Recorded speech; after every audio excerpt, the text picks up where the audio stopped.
Chair, members, again, as part of, we put up a plan together and we want to roll it out and have a perfect investigation. But as we realize that we have these bad apples within the SAPS that we try to deal with, we also realize that we have a bad apple within the prosecution that we have to deal with. And we also have bad apples within probably in courts that we have to deal with.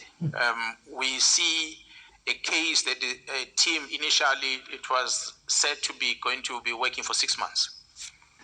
And when the team makes arrest and the cases are brought before court, and the cases, the court will schedule a case on the month number 7, when the team supposed to have stopped.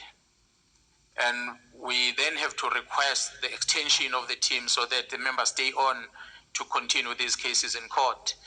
And when the matter goes to court, when the extension is granted, it's granted for another 6 months. And when this case arrives in court on the month number 7, it gets postponed again to the month number 15, just outside the deployment date.